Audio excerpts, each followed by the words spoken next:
Hello, good morning, everybody. Welcome to another episode of the Tabletop RPG Junction. My name is Jordan, with a silent PH in the middle, and I was gone last week, but I'm back this week, and we're going to talk about all the stuff that's happening. Lots of crazy things going on. As always, this show and everything else on this channel is sponsored by by patrons. So thank you so much, patrons. And if you're interested in becoming a patron, you can go to patreon.com/Jordan with PH in the middle and check it out. Or if anything, just follow. It'll be fun. We're going to talk about more D&D than I really want to talk about, but there's lots of D&D stuff going on in the world. So first of all, Wizards of the Coast announced that they're going to have a D&D Direct on August 27th. And what day is the 27th, by the way? So that's a Tuesday. So Nintendo does these a lot. You're probably familiar with them. I think Wizards was weighing the pros and cons of doing like live streams, because they used to do like D&D live, but now it's kind of shifted into doing this and attending conventions like Gen Con now. So I don't think they're going to do like D&D live anymore, but they are definitely going to do this. So they're going to announce like, hey, this is what we've got going on. I have a feeling it's going to talk about the secret level tie-in that we'll kind of talk about in a little bit. And a couple like the new books coming out and things like that. So we'll see. And I'll probably talk about it next Saturday. So be sure to check it out. I mean, I love watching the Nerd Immersion coverage of it because I get his live commentary. It's really fun. So the alt covers of the 2024 PHB, or new 5e, as I'm trying to call it. So those are very pretty. And I was not going to buy the 2024 books until I saw those. And I'm like, I really like those alt covers. If I ever was going to get one, I kind of want to get the like limited edition alt cover. So I don't know, we'll see, but they are delayed outside of North America. So I know that Wizards tries to print their books in North America. So that's probably why they're going to be on time here. But when all of those PHBs went out to content creators and they sold them at Gen Con, they specifically said, hey, we'll get you a limited edition cover later on. Not the Gen Con people, but like what I'm trying to say is they didn't have them available. And this makes sense. So I think they ran into some shipping production problems, which is typical and probably nothing to do with Wizards itself, but it is delaying things. So I think the actual release date is the September 17th. And so everything is going to be delayed a little bit. UK and Europe, you're getting yours on October 18th. Australia, you're getting yours on October 24th, which is my birthday. And New Zealand will be the 31st. Poor New Zealand. So sad. But they're the alt covers if you really want it. I don't know. You can wait. It'll be out on D&D Beyond by that point, so we'll see. And then the Dungeon Master's Guide, I just kind of wanted to throw the dates up here because I wasn't even paying attention, but it's weird to me that the DMG is coming out before the Monster Manual, and I'm not entirely sure why, because I always felt that it was PHB, Monster Manual, Dungeon Master's Guide. But maybe because we already have a lot of monsters, they thought they could wait on this, or maybe it's just a big endeavor, because they were saying they wanted to have like 500 plus monsters for that book. So I don't know, but November 12th is the Dungeon Master's Guide, and then we have to wait all the way till February to get the Monster Manual. That is most likely because there's a lot of holidays in November and December. So, yeah. And ideally, I think they wanted all of these to be out September, October because of Christmas, and that is just not happening. So a little bit of controversy with D&D Beyond. They were talking about the 2014 rules and the 2024 rules and what you're going to have access to on D&D Beyond. So a lot of this kind of got blown out of proportion in my opinion, but it does highlight something that I believe that this is being rolled out, D&D 2024, new 5e, is being rolled out really as an errata more than a new edition. And D&D Beyond is a reflection of that. Now, it does make sense that, if I'm a company and I'm making a quote new version of D&D, I'm not necessarily going to sell the older books anymore. So we're not going to sell the 2014 PHB now that this 2024 PHB is out. But it's frustrating for things like digital content. And so they already did this a little bit where Errata comes out and then your stuff on D&D Beyond is automatically updated. The Hadoozy for Spelljammer, for instance, but that was like a mechanics thing, but that was like they just updated the page and you didn't get a say of what you wanted. But that's just the problem of renting books through a subscription service rather than buying them and having them at your house. I don't know how I feel, but there is going to be some spells and magic items, potentially more magic items when the DMG comes out, that will be updated in D&D Beyond to the 2024 version. So if you're like, I have this spell on my character sheet, and I'm going to say specifically on my character sheet, like I have this spell on my character sheet, and then if I ever remove it, I won't be able to add it back to my character sheet unless I use the updated version. So it's not like it's just disappearing, but it is going to be inaccessible unless you, and they specifically said this, unless you take the original text and create a homebrew magic item or a homebrew spell that utilizes that specific wording and add it to your game. And this is the video gamification of Dungeons and Dragons that's happening with D&D Beyond, and that's not me being like video games are bad, but it's whenever you take a system that relies on word interpretation and creativity and like, how could I utilize this? And then you're like, now we're going to shove it into a system that is binary. It's like, it does this or it doesn't do this. And I need to know which is which. And now D&D Beyond is turning into that. So they came out with this change log that's like, hey, we're going to do all this stuff. This might have been updated from the last time that it was there, because I'll get to it in a second, but just this morning they created another update. I need some more coffee. So what isn't changing? Access to the 2014 rules. There's a link in D&D Beyond. You can select it and go down and select 2014 Player's Handbook. And that page, which just displays the Player's Handbook, and you can click through it and read it, and all of your spells are the same. Grease is still flammable, all that stuff. You can go through that and kind of read it, but that is not necessarily going to integrate directly with your 2024 character sheet. And moving forward, the site as a whole is going to be a place to create 2024 content.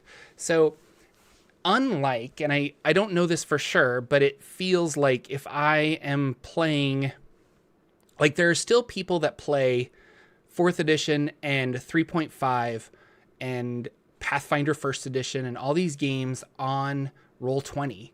And I could still go there and play a 2014 5e game. On D&D Beyond, I don't think it's going to be a viable option to get my friends together and say, we're only going to play 2014, because a lot of the integrations with D&D Beyond are relying on the fact that you're supposed to be using the latest and greatest version. And I think that's the hiccup that we're getting in here, is like, you don't lose access to what you have. But if I have somebody posted this today on Twitter, but like, here's the 2014 giant spider and here's the 2024 giant spider, mostly the same. But if I add a giant spider in the encounter creation tool that they have, it's going to default to the latest and greatest one. And that's not necessarily the greatest. That's just the latest for some people who want to keep their old things. What this always means is like, hey, don't play on D&D Beyond then. Like, play on any of the other VTTs where you can more reliably interpret your stuff, and you're also... Well, I shouldn't say you own it, because you're leasing it wherever you go. They could always pull it away. So they're going to add this like legacy badge. And if you are in D&D Beyond, you'll already see that the legacy badge is there on a lot of content, because it'll say the biggest one here is, Mordenkainen presents Monsters of the Multiverse. That's the latest and greatest. But if you have Volo's Guide to Monsters, that monster's still there. It just says legacy. And I can still select that monster in the content or the combat encounter creator. So maybe that's how it will work, but we don't really know. But I don't think this is going to be like a fluid transition. I think it's going to cause a lot of problems. Yeah.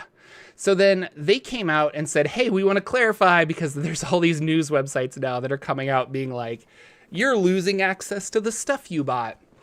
So what, like, for instance, Jordan here, myself, I have not bought any 2024 content on D&D Beyond. I have bought some 2014 content. I have a subscription that will go out. I think my subscription ends in October.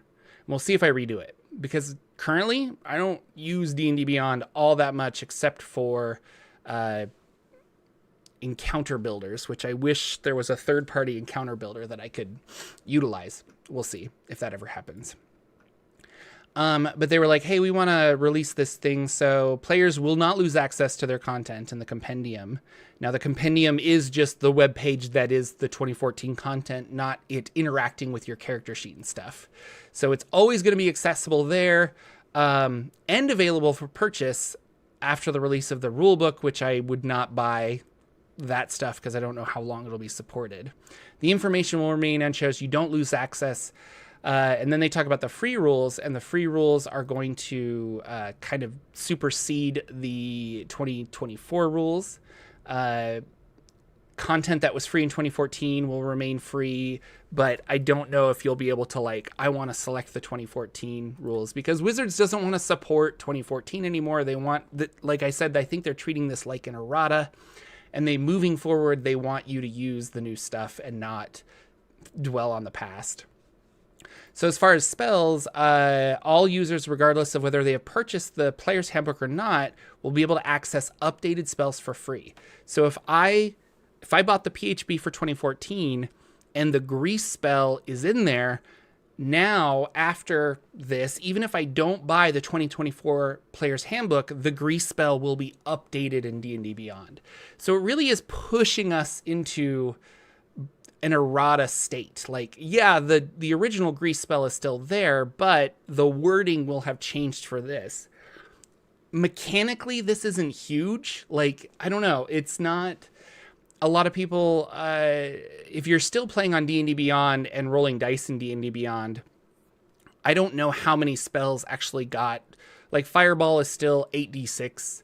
Things like that. Like, there's still a specific thing. I think some spells might require a saving throw rather than an attack roll.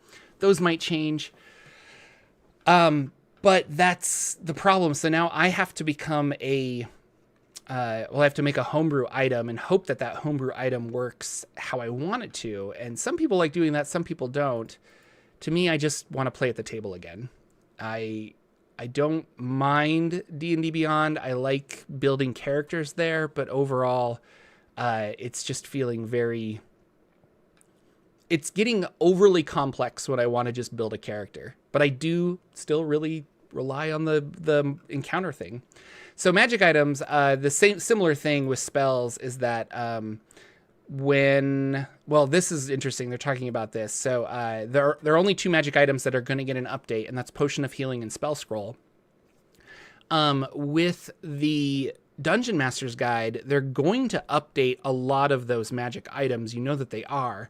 So if I have the DMG from 2014 and I have the Hand and Eye of Vecna, will I get the 2024 Hand and Eye of Vecna because I already bought it for 2014?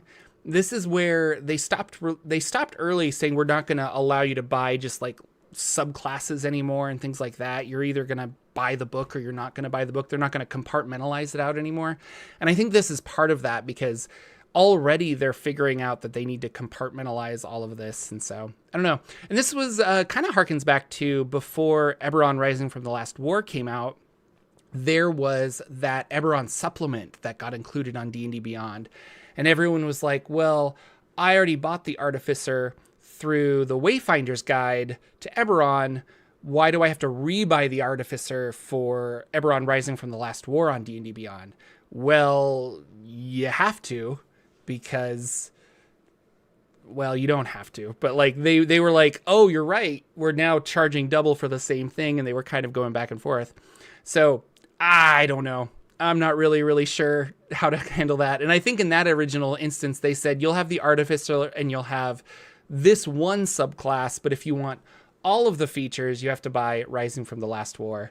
And you're not rebuying content. You're always buying access or early access to stuff, which is something that I've never enjoyed. And I don't think consumers really enjoy, but I think there's people out there that feel like they're getting a deal with this. So, and who knows, maybe we're in the minority and this is like, I guarantee you, like, there's so many people that just don't care, and they're going to sit down and they're going to be like, oh, you know, I think about a lot, like when the Artificer got super reworked for whatever that book was that came out with the Artificer, not Eberron Rising from the Last War, but it was included later on in another book. Maybe it was Tasha's Cauldron of Everything.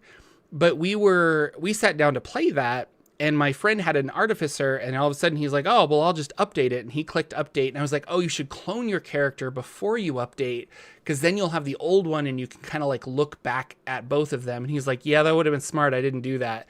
And so he was trying to like figure out and replay stuff. And I'm wondering if it's going to kind of be like that, where it's like, well, I have this character. It's going to ask me to update. I click update, and then I don't know what to do. So I don't know. I remember when my friend worked at D&D Beyond, back when it was with Fandom, they were including playtest material. So if you wanted to playtest a class, you could select playtest material. And it was super problematic after a while, because they had to support all of these rules that no one was ever going to play again. But somebody left a playtest character on the server. And so it's like, well, they still, like, they paid money. They need access to that, was their mindset.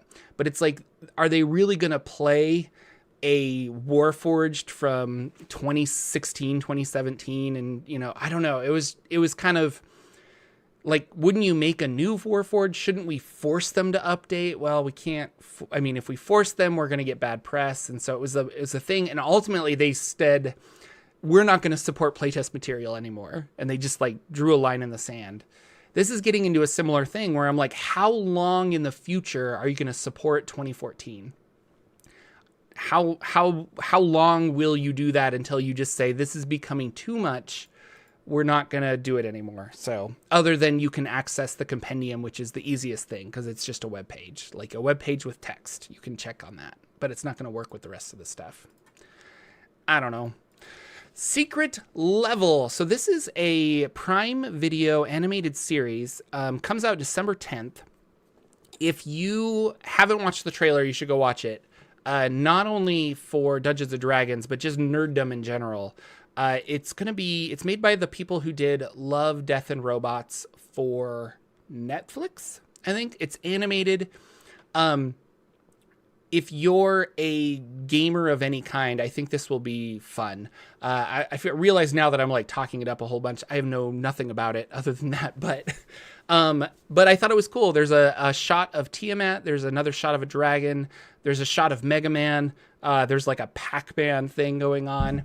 I just think it'll be fun. And this is probably going to be, this is part of their Wizards of the Coast plan to spread out the brand of D&D into various things. So, but I thought it was worth noting, and it looks cool. So, and I liked Love, Death, and Robots a lot.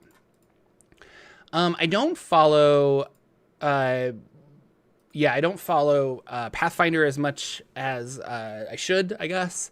But this caught my attention is that they're creating a new book that's going to be a magical academy.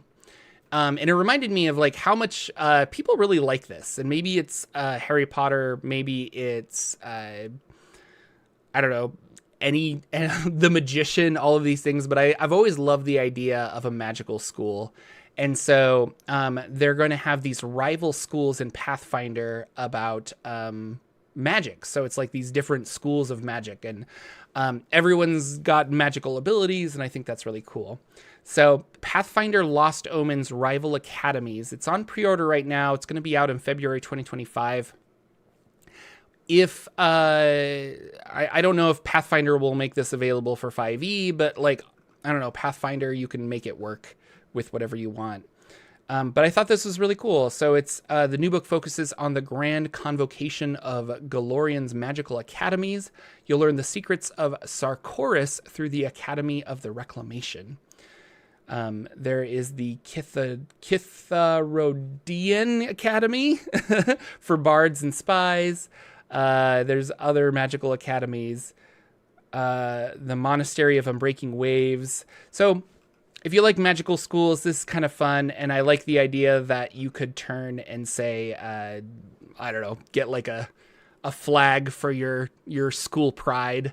Things like this is fun because you can really immerse your character in there. And I like the idea. Everybody has like a favorite, not everybody, but like you have your Hogwarts house, or it's the equivalent of like, I've got my favorite sports team, or I've got my favorite whatever that you kind of like put onto your personality.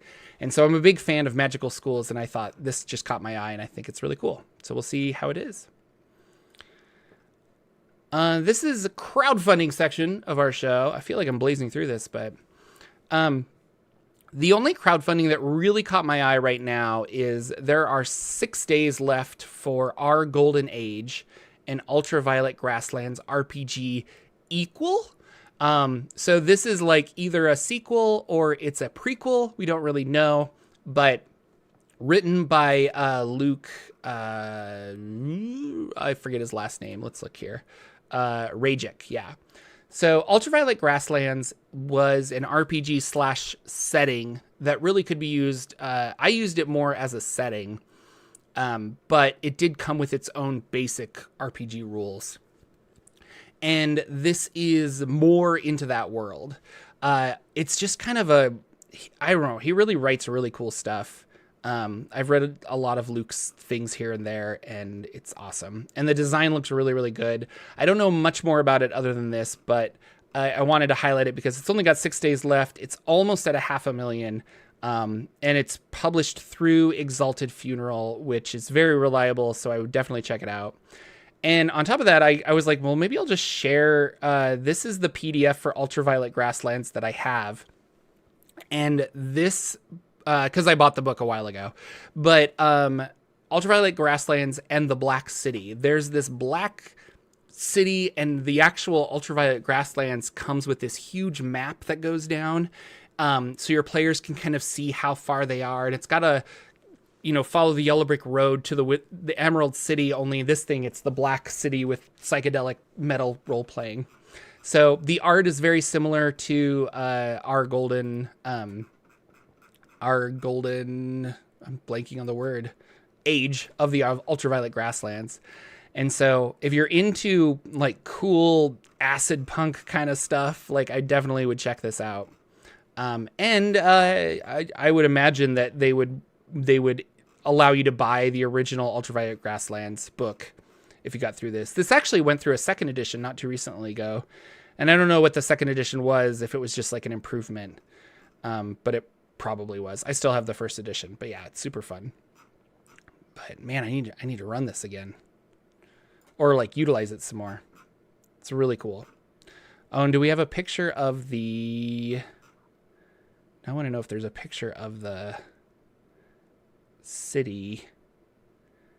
All those people listening to the podcast are just like, wow, this is great content. Oh, it's going to take forever to load.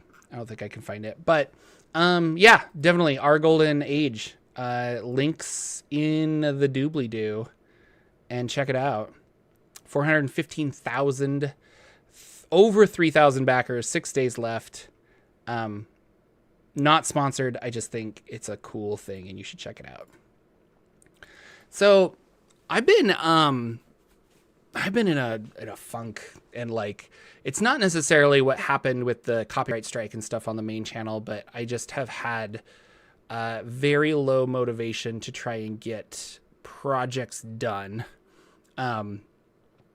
I feel burnt out, but I'm not actively doing a lot. So I'm trying to understand. I just want to get like my creativity back.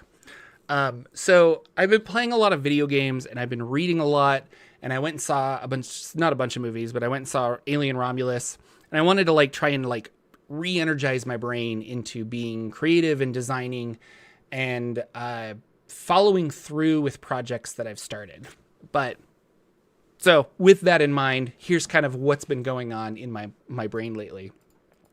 So Bloomborough is a Magic the Gathering setting that hit, and I play a little bit of Magic the Gathering Arena online. Usually I play it when I hate myself because the game very rarely makes me feel good, Magic the Gathering in general. I need to play it not online but with friends, and I think I would enjoy the game a lot more. But online it isn't necessarily toxic, but it's just kind of, it gets immensely frustrating. And so, yeah. But this Bloomborough has mouse folk, lizard folk, otters, rats, and did I say lizards? Yeah. There's something. Oh, frogs. That's what I'm thinking of. Raccoons, things like that.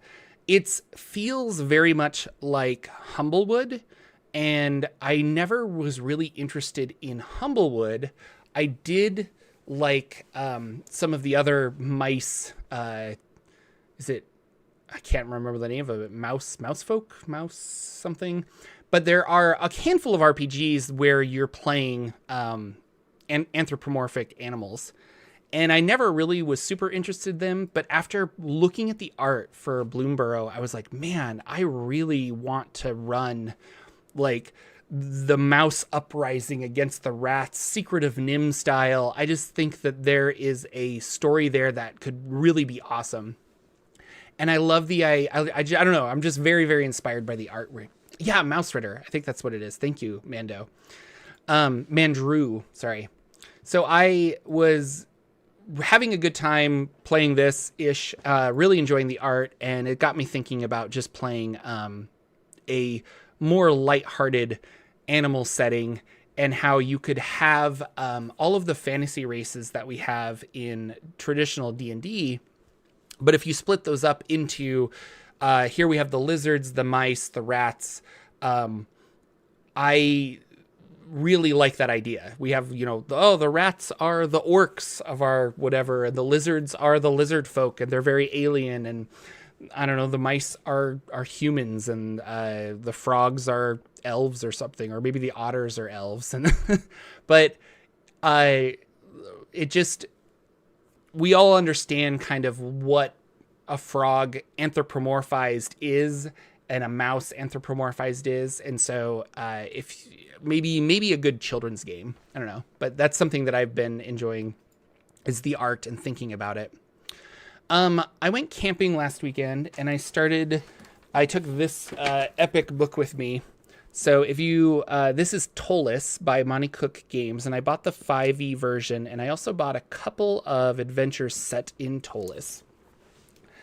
I didn't really know much about Tois other than I like Monty Cook, and when he was working for TSR, and then TSR was bought by Wizards, he had a home setting called Tois that he ran a bunch of amazing people through. One of them being Chris Perkins and I think it's Bruce Cordell? I can't remember. But Bruce, I think, works with him at Monty Cook Games. And so they were all playing this game together of Tolis, and he basically had like 5 or 6 years to create this world. And it's a game world that is meant for gaming, unlike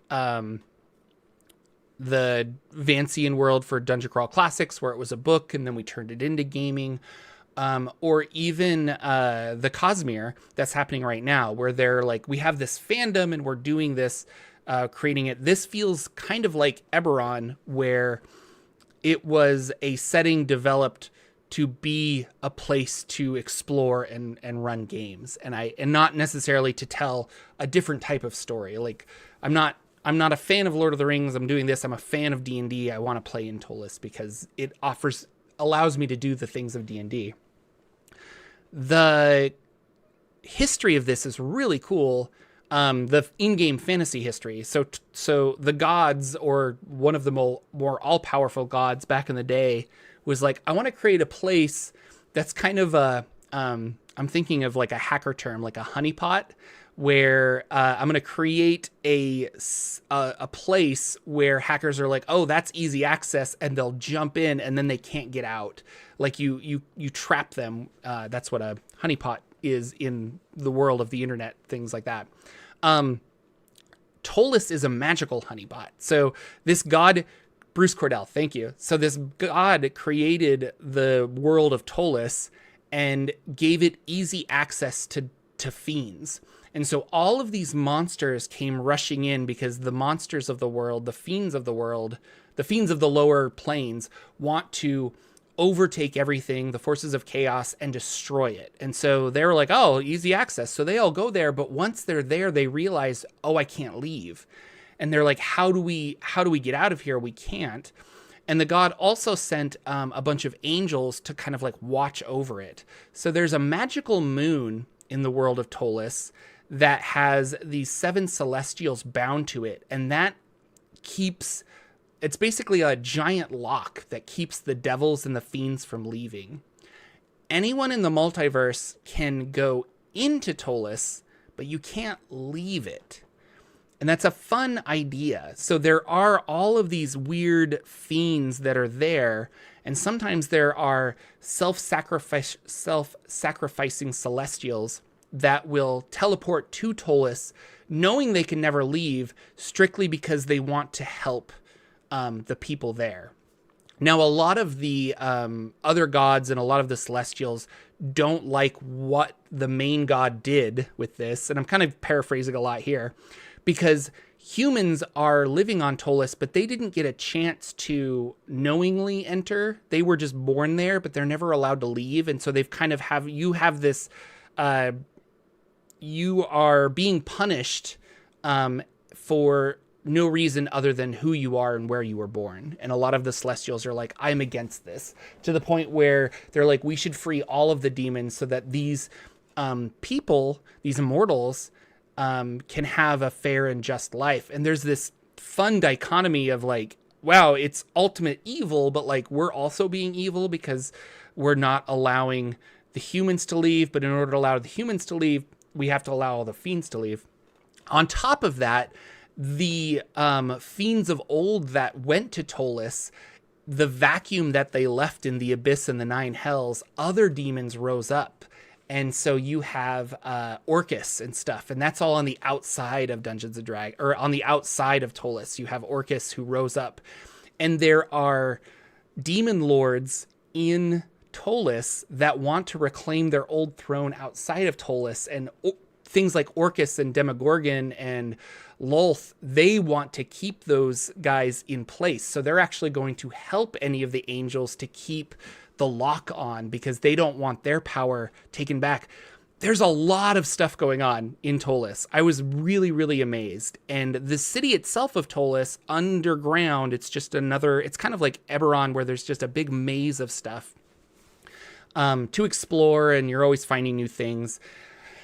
But the idea that you're trapped, and as a player character, you don't really know you're trapped, but you're, because I think planar travel is just out of the idea and the minds of player characters until you get to a high enough level that you start realizing that there's no getting out. And there's plot twists and stuff to kind of further that. it just felt like a really great setting to, I want to like do a quick dungeon crawl. Cool. I've got a setting for that. I want to do a world changing campaign and things like that. I want to break the chains of the moon and destroy the 7 celestials that lock us in place so that we can all escape. I really like it. And this is something that like you could include in a multiverse setting. I really like the idea of this, like there's no escape kind of thing. So it's amazing. It's really neat. I'm also realizing that my aesthetic of fantasy is Magitech. I love that we have like basically up to like steam engines, maybe electricity, but those came about because we understand how magic works. And so Eberron is kind of a good mix of the level of Magitech that I like as well. And that is, as I'm playing Planegea more and more, and that's prehistoric D&D, I'm realizing, I'm like, man, I really just want a gun. Like I want like an arcane gun. I think that would be really cool. And so as I am crafting games to play in the future, I think I'm going to lean more into the Magitech, Final Fantasy VI, big cities, like industrialization, but it's all based around arcane forces. So in Eberron or a Tois, that's where I want to head. I would love to run a game in Tolis now after reading, not the whole thing, but I read a good chunk of it over on my camping trip. And I was the weird guy that had his textbook in the corner, like reading this, and they're like, what are you reading? The book is huge. I'm like, it is huge. So Tolis, it's really neat. It's too expensive, I think, for people, but there was a 50% off coupon a while back. I think I mentioned it on the channel. That Monte Cook Games was getting rid of a lot of their 5e content. And so Tolis for 5e was discounted a whole bunch. Tolis for Cypher System, still the same price. But anyway, I went and saw Alien Romulus. And the movie had a lot of good things about it. The movie had a lot of flaws. I enjoy the Alien mythos and the Alien franchise to the extent that most nerds do. But the takeaway I got from Alien Romulus is that it's a really great dungeon crawl. Like a super, super great dungeon crawl. You have all these people. They all have different roles. They're connected to a ship for the same goal. Is they all have a kind of aligned goals, but they're very focused on different aspects. So I need this or I need this, but they're all kind of like together we want to survive and get the thing that we want. We want to get the MacGuffin off of the ship. But the ship is huge. It's a big space station kind of ship. And so when they're on it, there's a lot of exploring. They're not knowing where they go. Oh no, they run into monsters. Oh, they released this. And then as they're exploring, they're also understanding like, what is this place? And why is it set up to do the thing that it's done? And there's a couple of fun puzzles and just different challenges that the players go through. So if you are like, how do I make a dungeon crawl? Or if you kind of want to be inspired, I really would recommend to see Alien Romulus, not as a, see it if you're a fan of Alien, but like, I really want to emphasize from the perspective, look at it as being like, this is just a big dungeon crawl. This is all it is. Like that could be a lot of fun. So Alien Romulus as a dungeon crawl, check it out.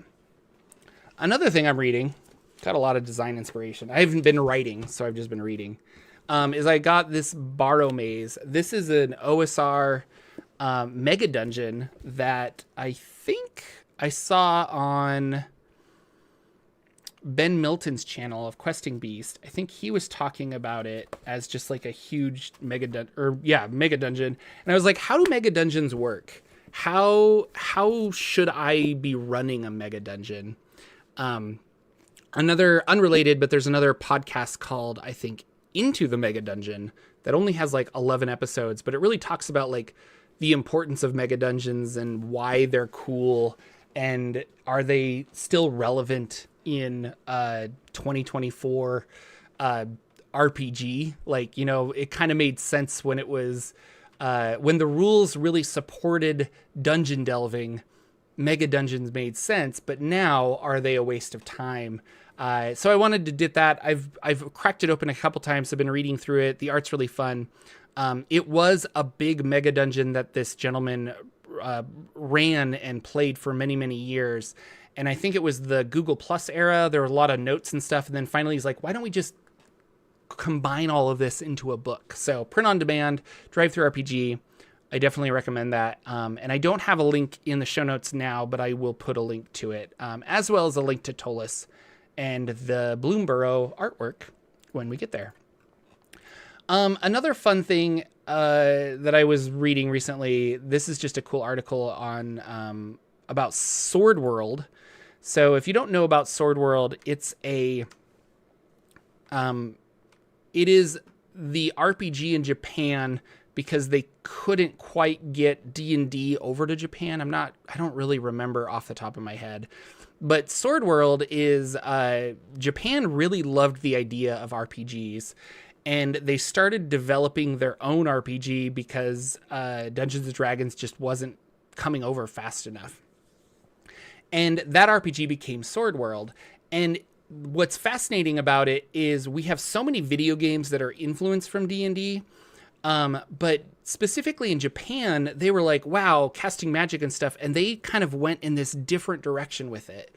And so if you want to see what does a fantasy RPG look like without the influence of Dungeons and Dragons, I think Sword World is a fun one to check out. There's not an official translation for America, but there are fan translations out there, and you can find them for free on Reddit. I've talked about this before on the channel, but Sword World 2.5 is out, and it's really cool. Like, there's a lot of interesting stuff about it and how they handle classes and skills, and multi-classing.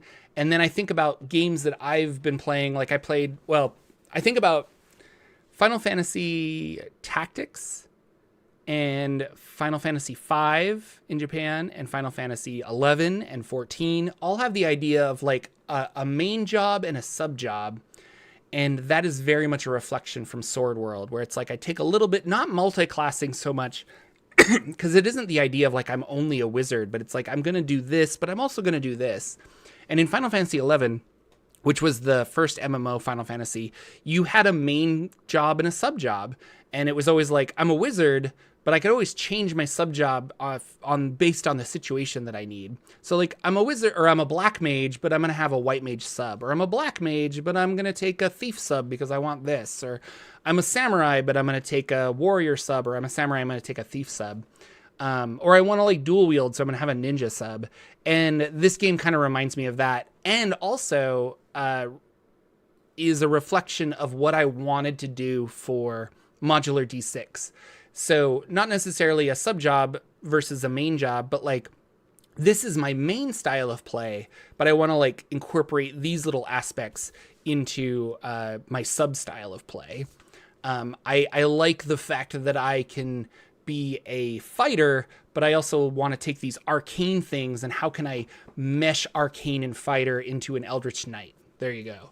Or like, I want to be a paladin, so I'm going to take a little bit of like sword and shield fighter, but I'm going to add some clerical healing. Or I want to be a nature bestial kind of attacker. And it's like, okay, well, I'm going to take like a barbarian and mix it with monk because I'm going to have like clawed hands, and then I'm going to do some animal magic on the side. And that's kind of the idea behind Modular D6. I don't know if it's working out like that just yet, but that is the idea of it. And I think Sword World is a fun thought experiment to read through. So Cole Van Soak says you can use Goblin Slayer tabletop RPG for a taste of Sword World in English. So go check out Goblin Slayer. But there's also a fan translation that I found a PDF of, and I think you guys can too. It's on Reddit, and really, really cool stuff there. Sword World, blah, blah. My games. I haven't been playing a lot of games. They've all gotten canceled. So, and then they all kind of picked up at the same time. So I was going to run The Laughing Idol of Shan, But we had to postpone 2 times in a row, and we only play every other week. So that's a month that we haven't gotten to play DCC. So, but first I'll talk about Planegea. So Planegea, the next time we could meet is actually today. So I was coming up with Planegea stuff last night. The last time we played, my player characters ate some magic mushrooms and had like a really psychedelic experience. And they're in a myconid colony, so they had a lot of like spores that hit their brain, and got some glimpses into like the scary future that is this like spider demon who's basically Lolth, that is trying to rise up and become a greater deity in the world of Planegea. So that is still on track. I have 2 note cards here because those are the 2 idols that they need to find. So today I'm going to try to really like push the narrative a little forward by having some in media res stuff happen right away.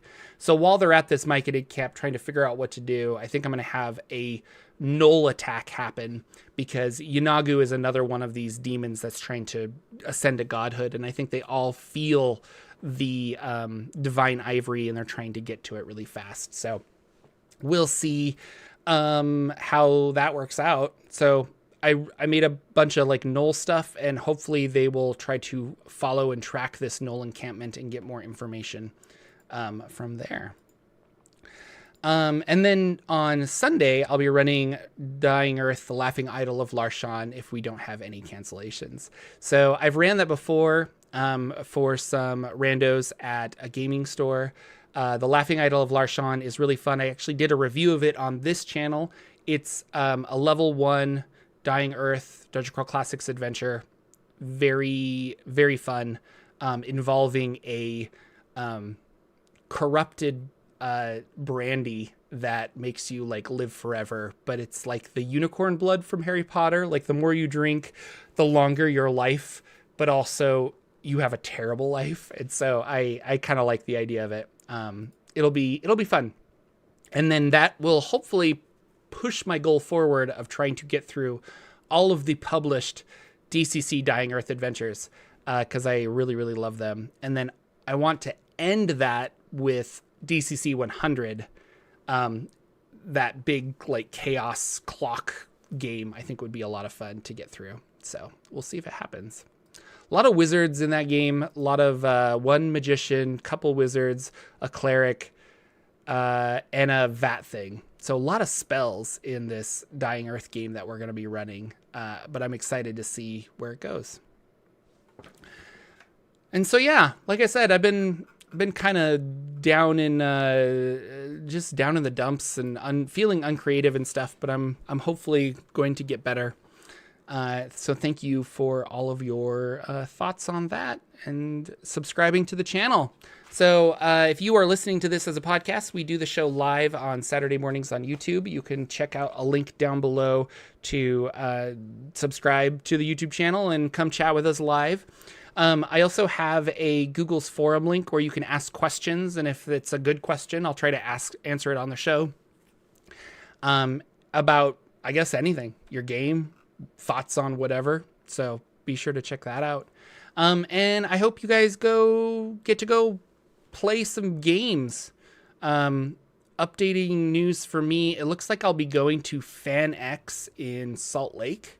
So if you're going to be at FanX in Salt Lake and you see me walking around Salt Lake City, you see me walking around, come up, say hi, and I will give you a pin if I have any left. And I'd love to get a photo and chat. Be fun. I didn't get to go to Gen Con. This is a more local con for me. I'm not from Utah or anything, but this is a local-ish for me. So, and then Moa Peach, of course, Sword World Patreon game. I know we got to get it. I want to get a Patreon game, and we should do a Patreon game of Modular D6. So, please. And thank you, Moa Peach, for subscribing or becoming a member here on the channel for 2 months in a row. That is it. Thank you guys so much. Thank you, patrons. Thank you, wonderful people. I will see you all in the next week on the Tabletop Junction. go play some games and take care.